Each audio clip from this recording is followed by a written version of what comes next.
tubaramukije mu izina ry'Umwami wacu Yesu Kristo. Imana ishimwe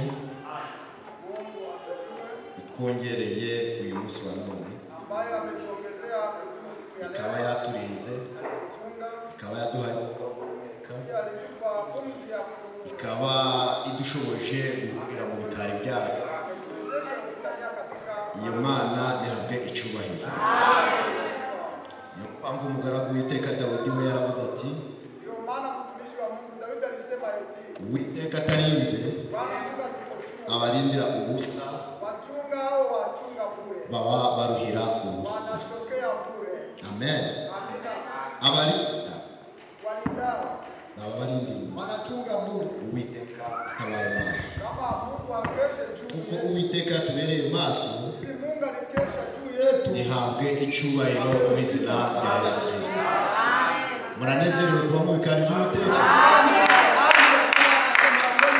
Imbere y'Imana ni byiza, kuba imbere y'Uhoraho ni byiza cyane.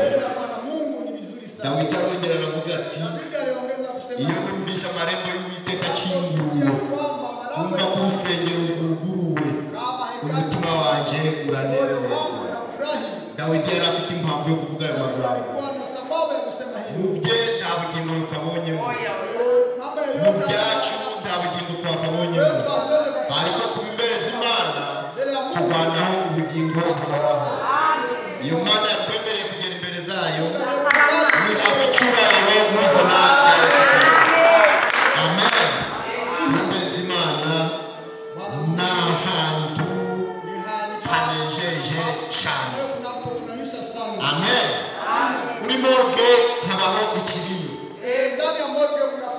ahantu ho gushyira abapfu, ahantu ho guhamba ikiriyo gusa, usanga ari agahinda gusa kariyo. Ariko ahantu ho kuvukira, hariya ho ababyeyi baje kuvukira, usanga ari impundu ziriyo gusa, kuko habonetse ubugingo bushasha. Amen. Uzagere aho babyarira. Igihe umwana azavuka, umwana atangiye kuramanya, ukumva ababyeyi bakubise impundu barishimye, baranezerewe kuko bungutse ubugingo bushasha. None nahandi imbere z'Imana naho abana bavukira, abana b'umwuka. Amen. Tuvukira imbere z'Imana, kuko ntushobora kwinjira mu muryango utaravukiye. Ijambo ry'Imana niryo ritubyara. Amen. Kuko Yesu yabwiye Nikodemo ati, utaravuka ubwa kabiri ushobora kwinjira mu bwami bw'Imana. Amen. Ni ukuri ku ijambo ry'Imana rivuga. Amen. Reka duhaguruke dusome amagambo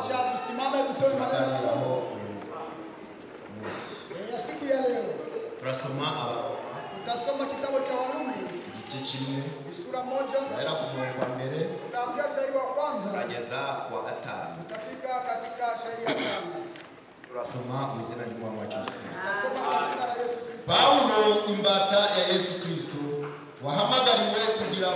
wahamagariwe kuba intumwa, kandi watoranijwe ubutumwa bwiza bw'Imana, ubwo yasezeranije kera mu kanwa k'abahanuzi bayo mu byanditswe byera, buvuga iby'umwana wayo wavutse mu rubyaro rwa Dawidi ku mubiri, kandi werekanwe n'ubushobozi ko ari umwana w'Imana mu buryo bw'umwuka wera, bigahamwa no kuzuka kwe. Niwe Yesu Kristo umwami wacu. Niwe waduhesheje igikundiro no kuba intumwa ku bw'izina rye, kugira ngo mu mahanga yose habonekemo abumvira Imana babiheshejwe no kwizera. Amen. Data kumbuka arasengera. Ndugu kumbuka ataombea neno hili. Wera uisema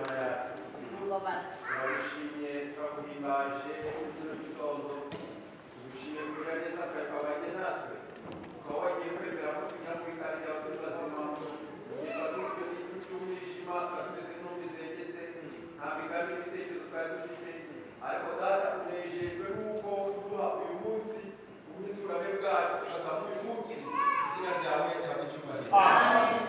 None data twese ijambo ryawe risomewe mu matwi yacu turakwinginze kugira ngo udukuremo ibyoka byacu by'uyu munsi maze umukozi ugiye gukoresha Uwiteka akubere mikoro wowe uyivugire ntaba ari we ahubwo Nyagasani izina ryawe rihabwa icyubahiro. Uze utangire kandi uheruke uyobore byose mu gushaka kwawe maze data ugure imitima yacu ko kwakira amagambo yawe kandi data tukiba amatwi y'umubiri maze uduha amatwi y'umwuka maze tubashe kumva umwuka bw'amatorero. Icyo twamaganye ni umushyitsi mubi Satani sekibi turamwamaganye mu izina rya Yesu Kristo. Uze uganze hagati muri twe uturindire umutekano badayimoni bose batuma tumva ijambo ryawe batsindwe mu izina rya Yesu Kristo. Ufate byose ubore byose bikwambaje mu izina rya Yesu Kristo. Nimugoroba twari turahangaha Jioni tulikuwa hapa mu gihe twaganiraga ijambo rivuga ati wakati tulikuwa tunaongea na kusema eti kuba imbohe ya Yesu Kristo, kuwa mtumwa wa Yesu Kristo, kuba imbohe, kuwa mfungwa, kuba imbohe ya Yesu Kristo. kuwa mfungwa wa Yesu Kristo. Babonye ko imbohe Maana mfungwa ari ukwakwa uburenganzira bwari ufite, nyang'anya uhuru, ufite uburenganzira bwo gukora ikintu, na uhuru wa kutenda kitu, ariko kuko abaye imbohe sababu umekuwa uburenganzira urabwakwa. uhuru wako umenyang'anywa. Amen. Babonye ko Sawuli yari afite uburenganzira Tuliona kwamba bwo kurenganya abera b'Imana, yari afite uburenganzira ku bijanye n'idini rye, ariko igihe yahuye na Yesu Kristo mu nkingi y'igicu uburenganzira yaramwatse, ahubwo aba imbohe akaja akora ibyo Imana imutegetse, agakora ijambo rimutegetse. Wabonye ko natwe abizeye dukwiriye kuba imbohe, tukabohwa n'iki? Tukabohwa n'ijambo ry'Imana, tukabohwa n'iki? Tukabohwa na Yesu Kristo. Iyo akuboshe arakutegeka. Amen. Iyo abaye imbohe y'umuntu, iyo mbohe nikubwira ibyo ukora, ariko iyo udashaka kuba imbohe uja gukora ibyo uwakuboshe adashaka. Amen. Abana b'Imana rero dukwiriye kuba imbohe y'ijambo ry'Imana, tukaboha n'ijambo ry'Imana, tugakora ibyo ijambo ridutegetse, tukaryumvira muri byose kuko turi abana b'Imana. Amen. Kuko twabonye ko abantu bose bafite ikibabaza, bafite icyababusha. Iyo udakoreye Imana ukorera Satani, iyo utari umwizera uba umupagani, iyo utari umukiranirwa. Amen. Rero twebwe abana b'Imana dukwiriye kuba imbohe y'ijambo ry'Imana.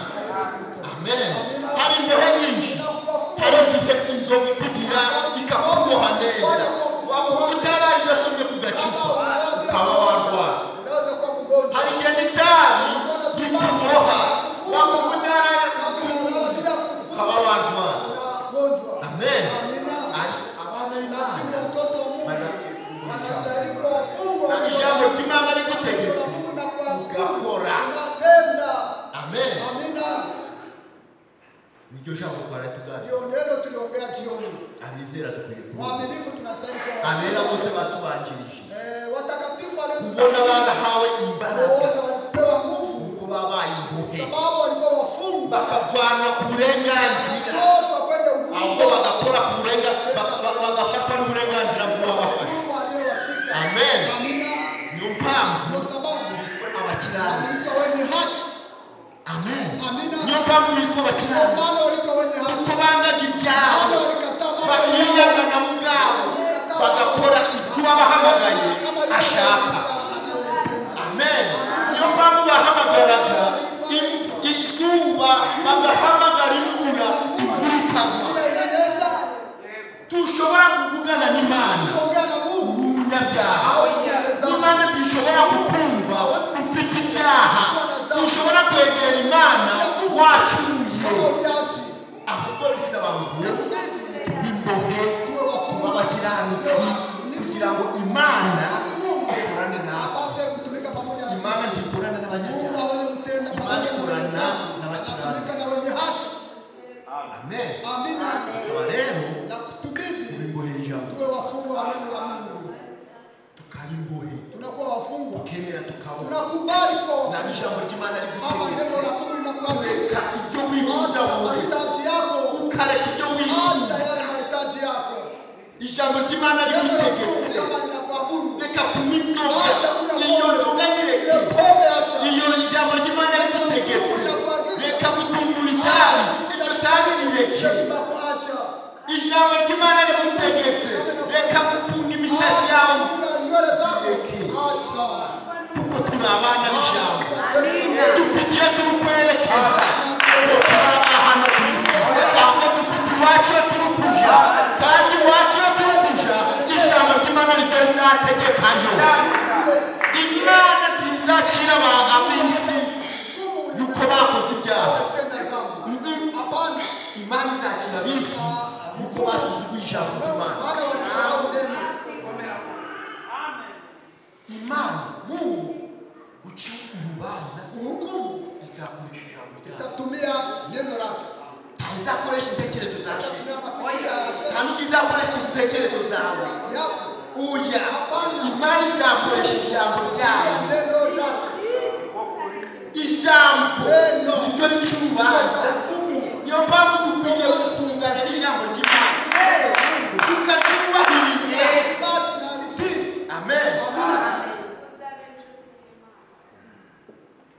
Imbohe Wafungwa. dukwiriye kuba imbohe. Tunastahili kuwa wafungwa wa neno. Kanga Tunakataa icyo Imana yawe. kile ambacho Mungu anakataa. Ibyo Imana yanze byose Mambo Mungu anakataa. ntabwo tukabona. Nasi tunakataa. Ariko bizakugora Itakuchosha wakati uziyita umukristo utajiita Mkristo. ukajya gukora bya bintu Imana yawe. Tenda ale Mungu ambaye inachukizwa na Mungu. Ubukristo ntari izina. Maana yeye sio jina.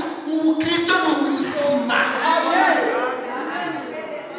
Ubukristo ntari izina kwiyitirira ngo nje ndi umukristo, ahubwo ubukristo ni ubuzima bukuvamo.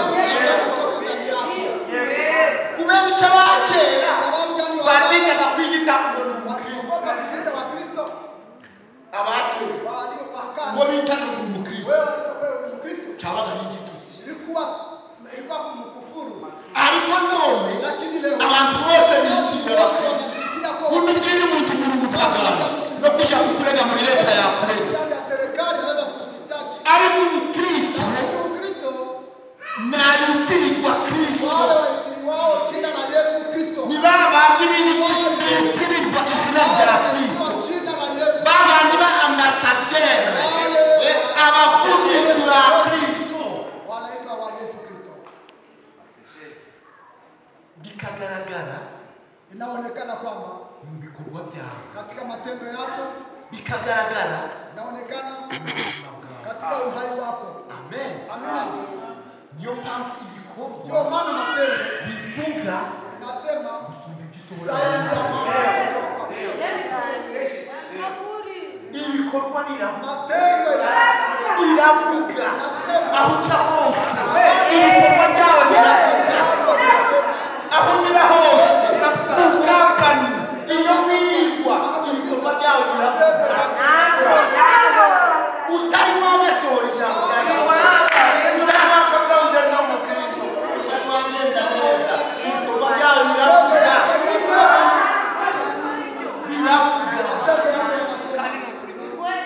Niyo mpamvu ndio sababu dukwiriye inastahili guhagararira ijambo kusimamia neno, tugahagararira Kristo kusimamia Yesu mu buzima bwacu bwose, aho duciye hose twadukwiriye guhagararira Kristo kugeza igihe n'abatubonye bavuga ati uriya ni umukristo. Ibyo avuga masemi yake n'ibyo akora biramugaragaza ko ni umukristo. Amen. Ibikorwa byawe matendo yako bizavuga mbere itasema mbele utari wasohoka, kabla hujatoa neno, imbere y'abana bacu, mbele ya watoto imbere wetu, y'abagore bacu, imbere y'imiryango, aho kwirirwa ibikorwa byawe matendo yako nibyo bizaguhamya niyo mpamvu imihanda twatsi nibaruhuka imihati yabo kuko imirimo bakoreye mu isi ijyanye nabo igihe bakurikiye ikizaguherekeza utasindikizwa na nini igihe bahora bakuvuma wakati wanakulaumu. amen Amina. ibyo nibyo bidukwiriye. Ile ndiyo inatustahili. Amen. Amina. Tugiye kuganira ijambo ritoya. Tunakaribia kuongea neno fupi. Ni fupi kandi Imana idufashe. Pia Mungu atusaidie kubatinza. Tusiwacheleweshe. Ni ijambo rivuga ati ni neno la kusema eti kwizera kuamini no kumvira na kutii birashana. inaenda pamoja. Kwizera kuamini no kumvira na kutii birashana. inatembea pamoja. Amen. Amina. Ibyo bintu byari bibi Vitu kama mbili birashanirana. Habanza kwizera hagakurikiraho kumvira. Amen. Tazavuga ngo umwizera utari kumvira ijambo ry'Imana. Umwizera uwo ari we wese akwiye kumvira ijambo ry'Imana. Amen. Habanza kwizera hagakurikiraho kumvira. Ijambo kwizera neno kuamini ni impano, ni karamu imana itanga ambayo Mungu anatoa. Fred Branham alikuvuga Anasema eti iryo jambo kwizera neno kuamini Imana iriha abatoranyijwe kera. tangu awali Ni irembo rya gatandatu. Iryo rembo rya gatandatu ari ryo kwizera. Imana irihereza abana bayo kugira ngo nibumva ijambo ryayo bashoke baryizera. Niyo mpamvu yumva ijambo ry'Imana ukaryizera ariko muri kumwe ntaryizera. Wamara kuryumva ukaryumvira. Amen. Niyo mpamvu byanditswe ati Aburahamu yizeye Imana amaze kwizera arumvira akatii. Aburahamu Ibrahimu sohoka toka siga so na nyoko hata baba na mama yako nzakugira ubwoko. fanya taifa. Amen. Ako kanya Aburahamu yarumviye yasohoka asohotse avuye mu bwoko bwabo asiga se na nyina asiga n'ishyamba ryabo asiga ibye byose aragenda kugira ngo Imana imugire ubwoko. Fanya taifa. Amen. Amina. Aburahamu nguwo aragiye Ibrahimu ndio yule anakwenda. ageze imbere Aliposonga mbele Imana imuhereza isezerano Mungu akamupa ahadi kubwo kugira ute kubwo kwizera. kuamini. Amen. Amina. Imana yamubwira ati Aburahamu Ibrahimu nzakugira ishyanga rikomeye kandi nzaguhereza urubyaro rwawe ruzangana n'inyenyeri, urubyaro rwawe ruzangana n'umucanga wo ku nyanja. bahari. Aburahamu arabyizera Ibrahimu akapiamini. aravuga ati Akasema eti ubwo Imana itabesha Mungu anatutoa. kaba ari Imana ibivuze Mungu amelisema. ni amen. Amina. Arabyizera. Akapiamini. Aburahamu yegera imbere Imana ibimuhaye umwana ibimuhaye Isaka. Isaka. Aburahamu kubwo kwizera Ibrahimu ndio kuamini no kumvira na kutii. Imana yamubwira ati Mungu akamwambia eti Abrahamu. Ibrahimu uhereye none rero tangu sasa watambiye ibitambo byinshi toa dhabihu za kwa mimi by'amapfizi ya machozi by'intama ya makondoo byinshi. mingi. None igitambo cyawe Sasa dhabihu unayoipenda cy'umwana wawe mtoto wako aho hari hagoye cyane kugira ngo Aburahamu yumvire Imana. Aho ngaho byari bigoye. Shaka umwana wawe Isaka. mtoto wako Isaka. Bisaba ko Aburahamu kwemerwa imbere y'Imana niko yumvira. Sababu alitii. Amen. Aburahamu aravuga ati ubivuze Mwana nawe ndamuguha. Nguwo Aburahamu ageze imbere afashe umwana yamujyanye ku gitambo. Kwenye madhabahu. Amen. Amina. Yenda kumutamba Karibu amtoe. Imana yamubwira ati Mungu Aburahamu akamwambia nabonye kwizera kwawe. kuamini kwako. Amen. Nabonye kwizera kwawe Kuamini kwako. kandi uranyumvira. Unanitii. Kugize sogokuruza w'amahanga Na kufanya mababu ya mataifa. bwo kwizera. Sababu ya kuamini. Niyo mpamvu tuvuga ati Aburahamu ni sogokuruza wacu, ni sogokuruza mu buryo bwo kwizera. Kuamini. Amen. Amina. Bene data Wa ndugu bashiki banjye wadada zangu, icyaha cya mbere dhambi ya kwanza ni ukutizera. kutoamini. Frere Branham ari Ndugu Branham anasema eti icyaha cyabonetse muri Edeni kana ndani ya Edeni cya mbere ya ni kwanza ukutizera. kutoamini. Imana yarababwiye ati Mungu aliwaambia umunsi mwakiriye siku mnakula gupfa muzapfa. mtakufa. Amen. Ijambo ry'Imana ni amen. Ta komantere ijambo ni amen. Adamu Akasikia arabyizera akaviamini, ariko byagoye cyane lakini lichosha lini? igihe banze kubyumvira. Wakati walikataa kulitii, Ni urupfu rwabonetse hapo kifo ilionekana. umunsi mwakiriye Siku mtakikula gupfa muzapfa. utakufa. Ni amen. Eva aba yari kugendagenda muri Hao Edeni walipotembea ndani ya Edeni, igihe yahuye na wa mugabo, wakati alikutana ule mume, umugabo witwa Nzoka, mwanaume aitwaye nyoka, aramubwira ati akamwambia eti harya koko Imana Mungu yarababwiye ati ntimuzakijyeho. kule kwa hii mti. Ngiye Ewe, Imana yaratugenda tuzakijya, tuambia kwamba tusikule kwa hii mti. nitukijyaho Kula kwa hii mti tuzapfa. tutakufa. Nzoka aramubwira ati Nyoka akamwambia oya hapana, gupfa ntimuzapfa. tutakufa. Ni akantu gato yongereye Toba mu aliongea, ijambo gupfa ashyiraho ntimuzapfa. sema hamutakufa. Eva atangira gushidikanya ku ijambo ry'Imana. Sikia kwa neno la Mungu. Amen.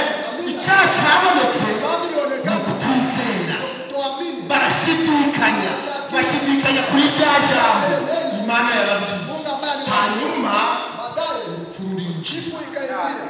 Amen. Amina. Umuhanuzi akavuga ati Nabii anasema eti icyo cyaha cy'inkomoko, ndio dhambi ya asili. icyo cyaha Ile dhambi cyo kutizera na nicyo kiri gufata abantu bose watu wote mu isi. ndani ya dunia. Ijambo ry'Imana riravuga, Neno la Mungu ariko linasema kuko kutizera wao kutoamini bafite icyaha. wana dhambi. Yesu niyo mpamvu yavuze ati Yesu ndio maana alisema nimutizera ku ndimu kuamini kwamba ni Yesu muzapfana ibyaha byanyu. kufanya dhambi zenu. Amen. Amina. Dusome twasome. Acha tupasome.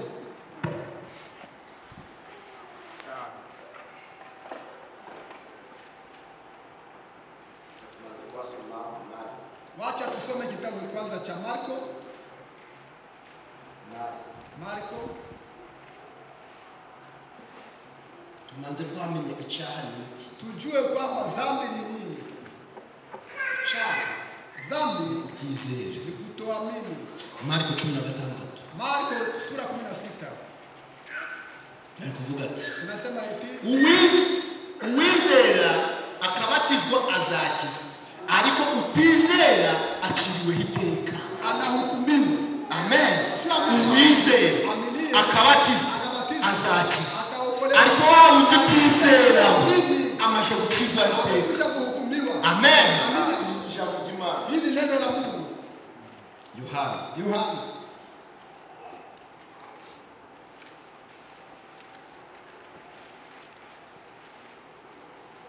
Yohana sura 8 akuvuga unasema eti ibice 8 sura 8 kwa 20 shairi ya 20 24 nicyo gituma mbabwira ko nimutizera ko ndiwe muzapfana ibyaha byanyu. kama Amen. utakufa na dhambi zenu. Utizera Sio amini. nicyo cyaha gikomeye, Ndio dhambi nicyo cyaha ndio dhambi Imana ibara. ambayo Mungu anahesabu. Ta Imana ibara ngo wasambanye, ta Imana ibara ngo wasinze, ta Imana ibara ngo wakoze ibyaha.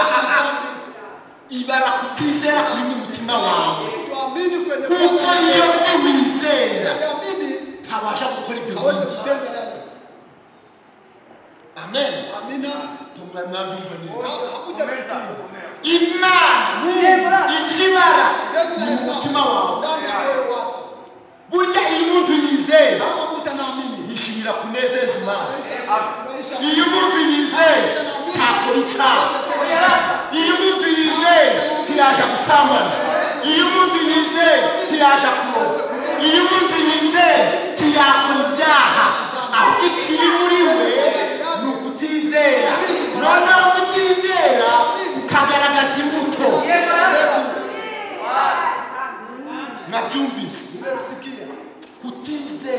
kuamini nibyo bigaragaza hii inaonekanisha mbegu.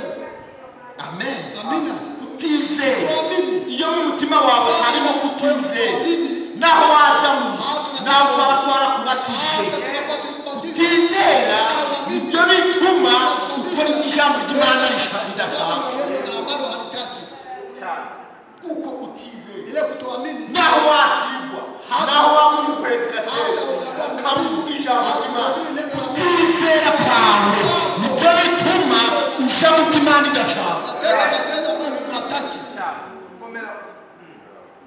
kuvuga mundi usema ndani ya lugha kubwiriza kuhubiri ntacyo bimaze haina mafao impano gusa hiyo ni karama kandi Imana izihereza ibishaka pia Mungu anazipatia mwenye anapenda kuko byanditswe ngo impano n'imihamagaro karama na kuitwa hailaumiwi Imana irashobora kuguhereza impano ariko ya mpano iguhaye ariyo kukwica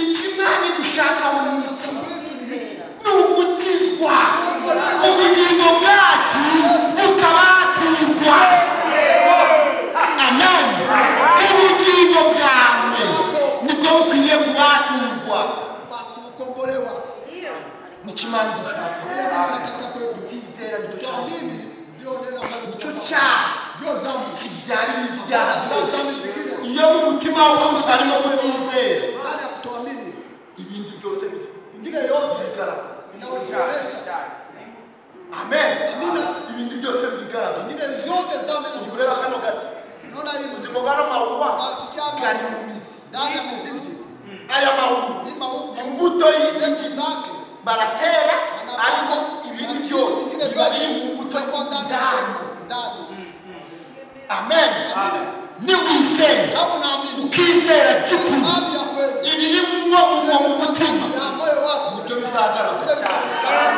amen mu mutima wawe ni haba kwizera hazagaragara urukundo hazagaragara amahoro hazagaragara ibyishimo na furaha ariko mu mutima wawe ni habamo ukutizera unakuwa ndani ya kutoamini hazagaragara za mbuto utaonekana zile mbegu urwangano kuchukiana chuki uko mu mutima harimo hana ndani ya moyo wako kutizera Mungu kutoamini amen amina nicyo gituma ndio sababu mbabwira yuko nawaambia kwamba muzapfana ibyaha byanyu takufia na dhambi zenu kuko mutizera sababu hamwamini muzapfana ibyaha byanyu utakufa na dhambi zenu amen amina bizera kuamini tukizera umwami Yesu mfano tukamenya igikorwa cyakorewe ku musaraba tena Golgotha kubatu ndio kukombolewa kuko Imana maana Mungu ibatura igice hawezi kukomboa Imana tikiza igice hawezi kuponya kize none kuponya leo kesho upate kuangamia iyi Imana igukijije na kuponya igukiza igiteka kuponya iyi Imana ikubabariye ibyaha ikubabariye igiteka amen niyo mpamvu iyo tuje hano tunakuja hapa tukatura tunakiri iyo watuye kama unakiri mu mutima wawe ndani ya moyo wako cy'ukuri ya kweli Imana iragukiza Mungu anakuponya yamara kugukiza kisha kukuponya ikagushiramo imbuto yawe kuweka ndani mbegu yake ijambo ryawe neno lake ijambo ryamara kuba mu mutima wawe Imana ikaguhereza umwuka wera noneho wa mwuka wera akakubera umuyobozi kiongozi amen iyo mwuka wera kubereye umuyobozi sifu anakuona iyo mwuka wera kubereye umuyobozi Roho Mtakatifu ni kiongozi akuyobora mu byiza gusa anakuongoza katika muri za mbuto zo gukiranuka kuamini amen amina taha umwuka wera Roho Mtakatifu yakuyobora mu byaha hawezi kukuongoza ndani ya dhambi amen amina bene data wa ndugu umuntu uwo ari we wese mtu awaye yote wizera ambaye anaamini ntashobora guhindura amasubira hawezi kugeuka hari inyamaswa zibiri zibaho kuna nyama mbili ambazo mbaya inyamaswa ibiri zibaho mu isi nyama ya pori mbaya ni ile inyamaswa ibiri wanyama wawili wa pori zibaho n'izi ambazo zinakuwa inyamaswa ya mbere ibaho nyama ya pori moja ni imbwa ni mkunja iya kabiri ibaho mbili ambayo ni inakuwa ingurube murazi impamvu unajua sababu ingurube naho wayikarabya ringaruke ukayambika karuvati ukayambika ikoti tibirayibuza kuja mu byondo tibirayibuza kwambara kwija kwivumba kuza mutondo no mpamvu ibaye ihwanye n'umukristo wiyitirira ubukristo wabatijwe akinjira mu itorero ariko yamara kwihana bya byaha byose ejo mu gitondo ukabona arisigaye akaba bayingurube. Amen. Amina. Abayingurube kubera iki? Araje Imana imbabarire nasambanye. Imana imbabarire nasamene leo ejo mu gitondo ugasanga ari wewe ukutana abayingurube abekuwa nguruwe ukasubiye muri bya bintu imbwa nayo nuko iyi imaze gutapika imaze kugarura ibyo yareba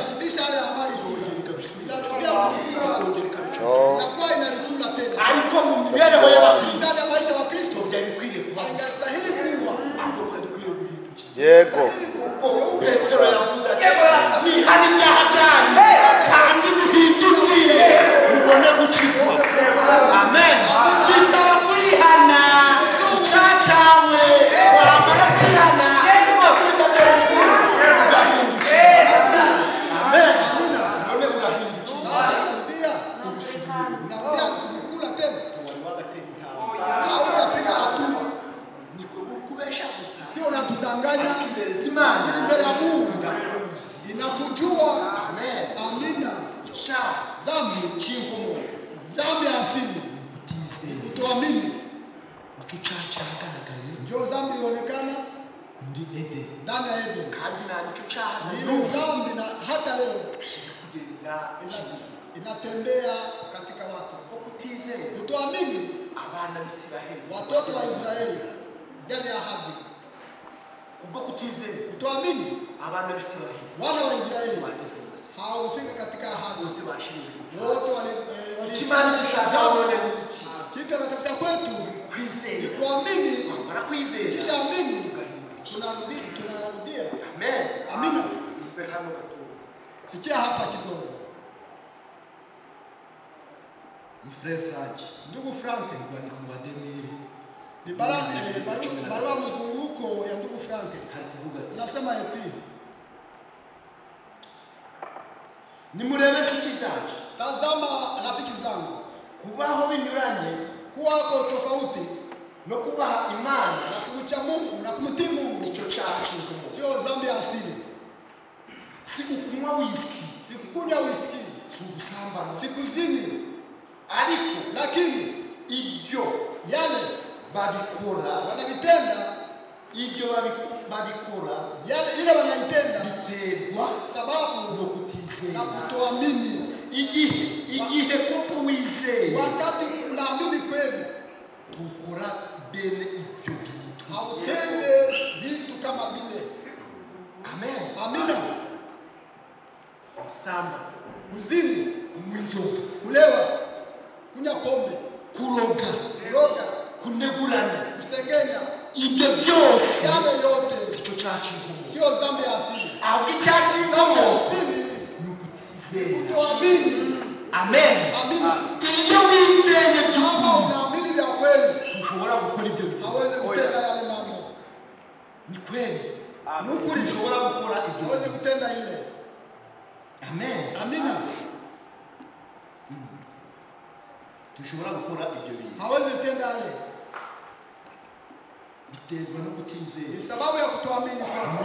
ni ibimenyetso byo kutizera Ni alama za kutoamini. burya uzabona umuntu uri gusaba Ukiona mtu anaenda kuzini, uzabona umuntu uri kunywa ukiona mtu iko na kunywa pombe, naho yaba ari kuza hano agasiba hata nakuya hapa naho yakwitiri hata naitiwa kuikuya hapa, ufike yuko wewe ni mfanyifu, wewe kutizera ni kutoamini. kuko uwizera Imana Maana ungeliamini Mungu, ntashobora gukora ibyo hawezi bintu kutenda yale matendo. amen Amina. ntashobora gukora ibyo bintu Hawezi kutenda ile matendo. kutizera Kutoamini icyo cyaha cy'inkomoko ndio dhambi ya asili. amen Amina. kutizera Kutoamini. igihe umwami Yesu Wakati mfalme Yesu yasanze intumwa ze alikutana na mitume, abamubonye yazutse waliomuona alifufuka, baragiye babwira intumwa walienda wakamwambia mitume, barazibwira ati wakamwambia twamwamini tuliona mfalme Yesu, ntibabyizera hawakuamini. Yesu igihe yarabonekeye wakati Yesu abagaya kutizera akabagaya kutoamini. kutizera Kutoamini icyo cyaha. ndio dhambi. Amen. Amina. Reka dusome Abaroma. Wacha tusome kitabu cha Warumi.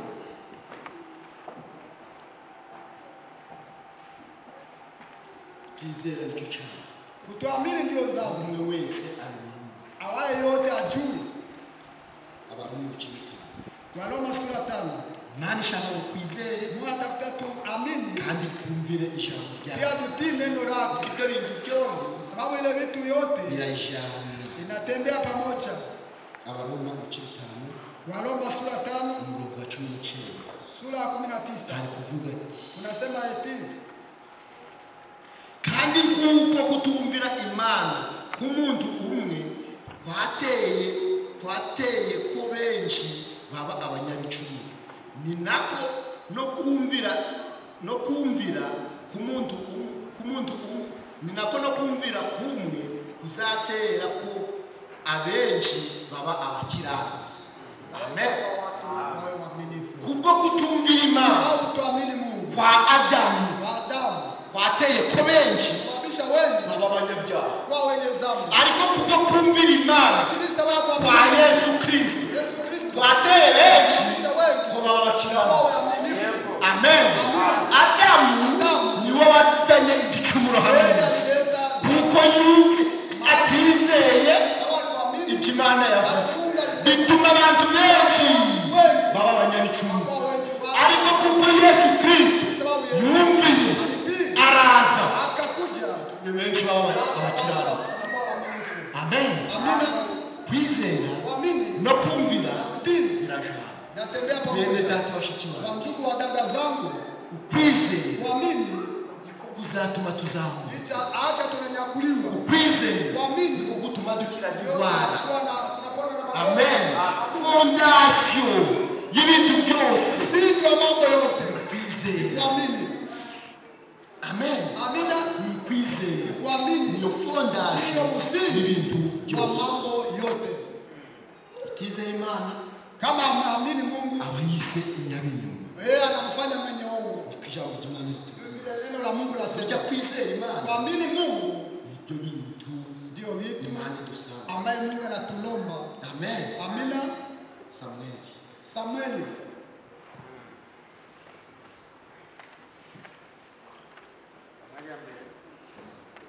Samueli ya mbere Samueli wa kwanza ibice 15.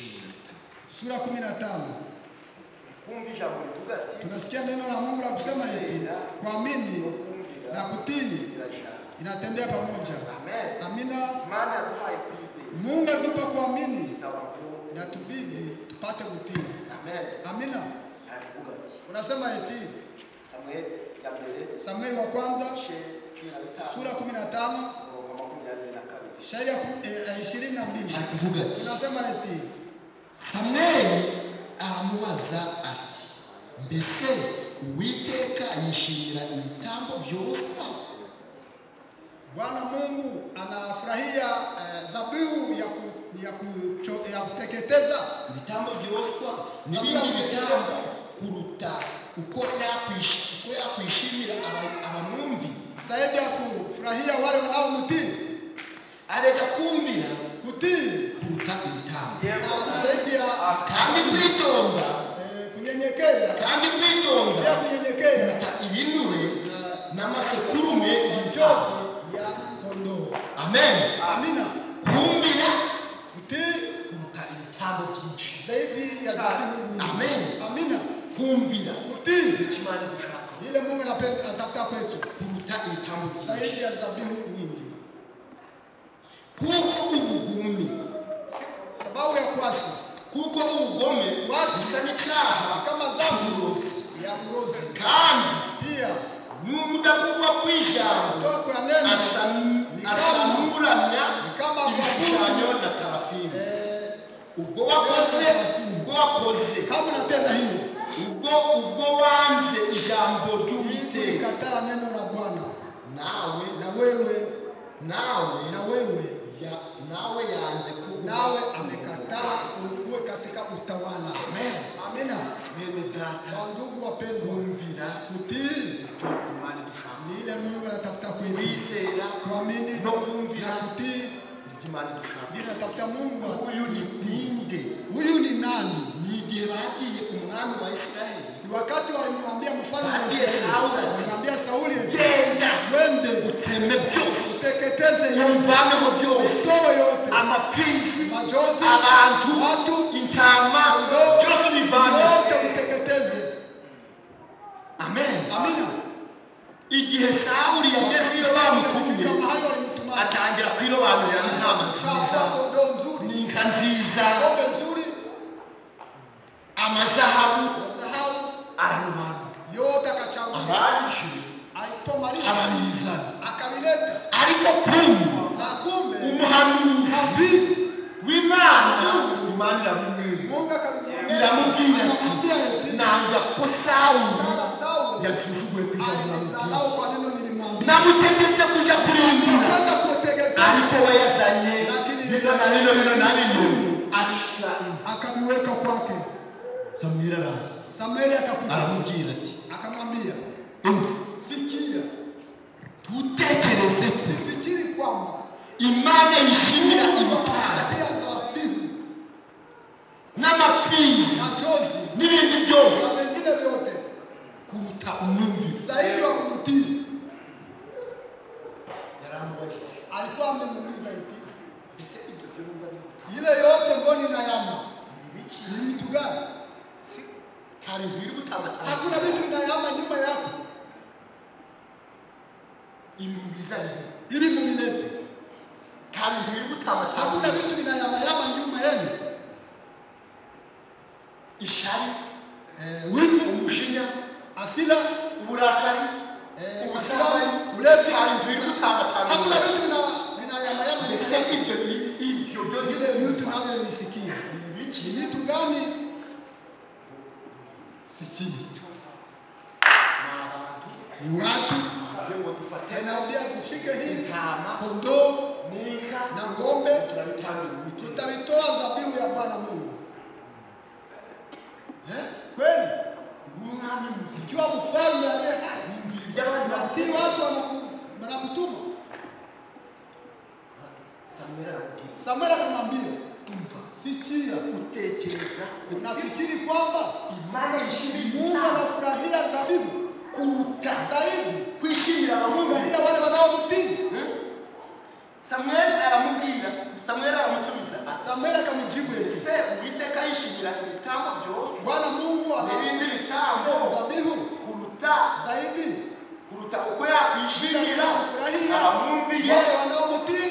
Arega Sasa kumvira kutii kuruta ni zaidi ibitambo, ya dhabihu. kandi Pia kwitonda anayenyenyekea kandi kwitonda kukaruta nyenyekea kuna ibinure n'amasekurume machozi ambayo ya kondoo. Amen. Amina. Kuko ubugome Maana kuasi ni nini? Ni mtu anatenda dhambi, ugakora icyaha, anatenda dhambi, unajua kwamba ni dhambi, atajya kuvuga ati unaanza kusema eti acha nitende, watanifanya nini? Watanifanya nini? Atanifanya nini? Ashira atanifanya nini? Ashira atanifanya nini? Hatutafanya kitu. Hakuna kabisa. Sisi ni mavumbi. Tuli watu wanaojitembelea tu. Lakini hautasahau neno la Mungu bakia ndani ya kanisa. Hautasahau neno la Mungu. kuko byanditse Sabana andiko eti vanamo banyabyaha hagati yayo. Amen.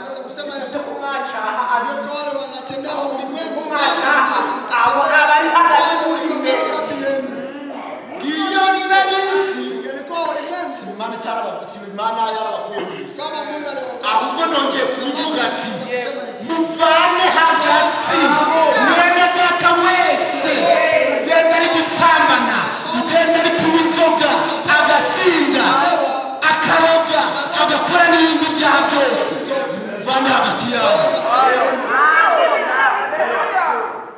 Niko Paulo yavuze. Paulo alisema Nawe ushaka kuva mu mutwe, tena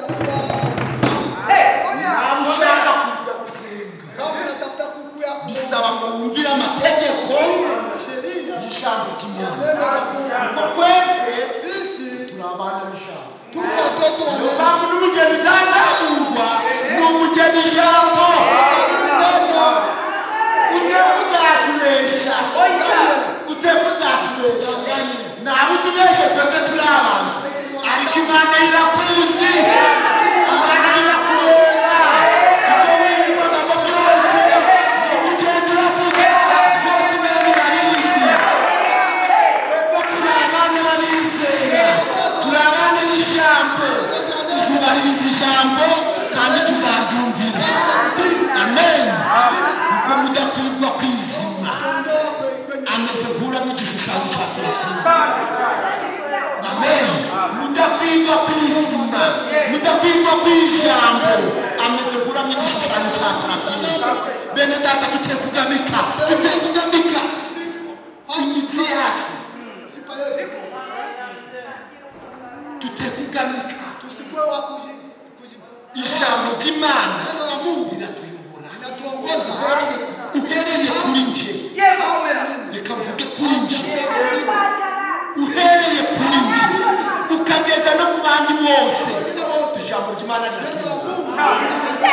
Amen. Niyo mpamvu n'abakozi dushaka niba abantu babwiriza ibyo batuyemo,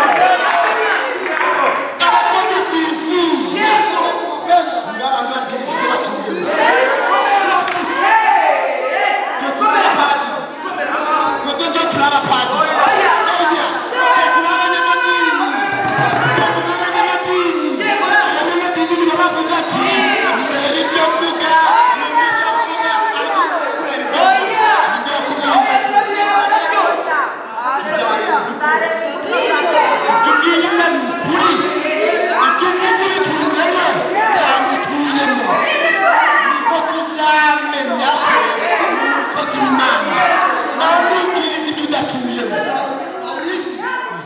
Waje kubaza Imana yamuhamagaye. Mbere yo kubwiriza bisaba ngo umanze warya rya jambo, umanze warica urumve mbere ko urituyemo cyangwa nawe utarituyemo. Kubwira abantu ntimugasambane, ni igitondo bagufatire kwa maraya, Wote kwa kahaba. uzaba uri kubwiriza ibyo utuyemo. Uzabwira abantu ngo ntimukanywe inzoga, mu gitondo bagusangana agacupa, uzabwiriza ibyo utuyemo.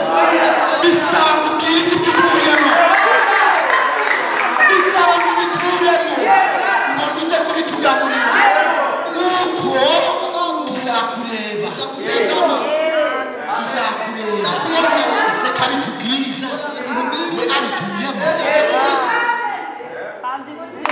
abivuga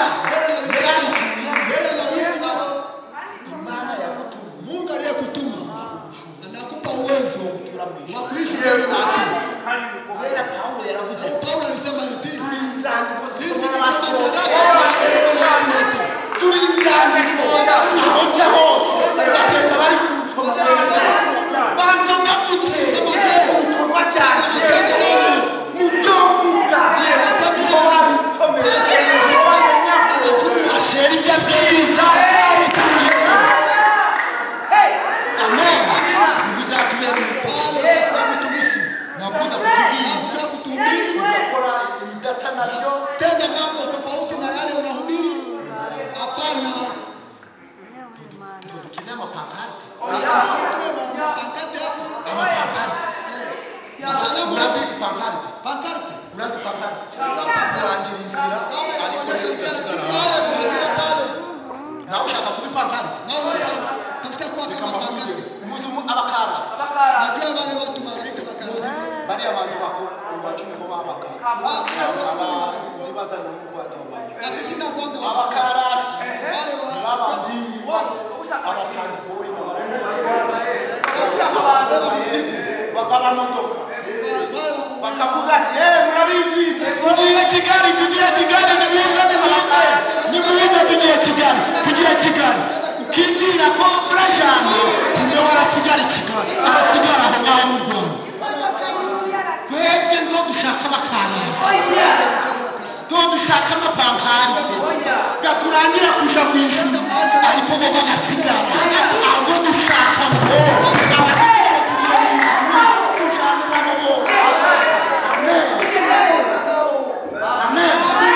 dushaka babandi baratubwira tugiye mu ijuru twinjira mu modoka nabo amajana nabo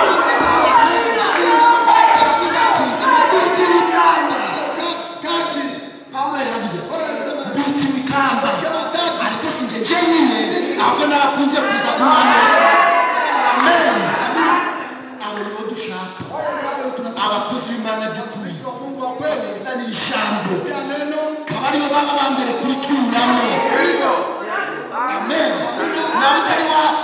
na udashobora gutura mu ijambo ry'Imana si neno la Mungu wari waba umukozi baada ya mtumishi wa Mungu.